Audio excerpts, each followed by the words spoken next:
Lue Station was first settled in 1823, a man by the name of William Walker. It had a number of different owners up until we purchased the property exactly 100 years later. The homestead we're in here now was built just before the First World War. So it's 4 generations. My great-grandfather purchased the property, and my son Ted has moved back here now. So we'll have Ted will be the 5th generation here. When we go up into Chambers, it does have a large catchment there. We have Top Spring Creek and Lower Spring Creek and the other block called Oak Lee. They feed into a very narrow valley. Chambers gets very waterlogged. Then as it came out of Chambers, gets into that network of paddocks running down through that valley floor. They were all cultivated, and then what we believe happened, the trench was cut through those paddocks to drain the water away from the paddock and over into one section.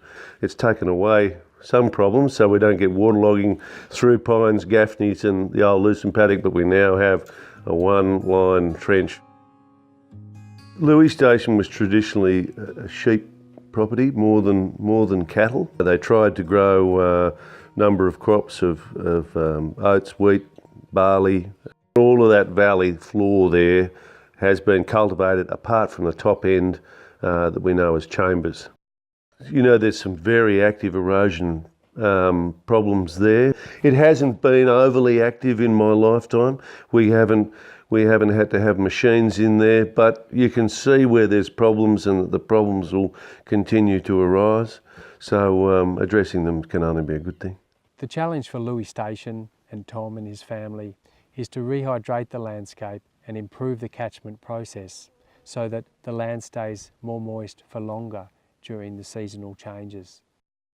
Cutting a drain into the valley floor here in Spring Creek would have had a number of major impacts on the landscape and the hydrology on Lue Station.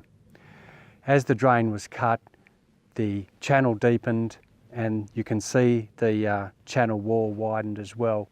And the impact of that was that our water table would have lowered.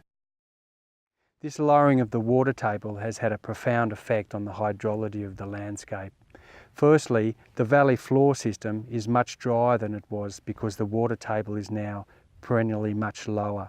The second impact of having this incised main channel through the valley floor system is that the overland flow and runoff from the upper catchment, when it hits this valley system, it concentrates in the main channel and moves out through the catchment down to the Lawson Creek, rather than spreading out across the valley floor system to rehydrate the wider meadows and landscape. So goals for Lue Station moving forward into the future, of course, is production. Without the swamp and without the erosion, that's the goal.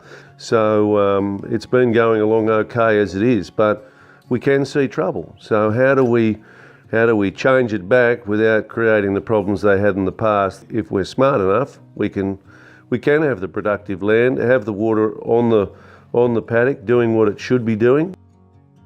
If we can retain a lot of that water back here, that can only be a great thing. And I think a good thing for the whole ecology of the system down there, full stop. Yeah.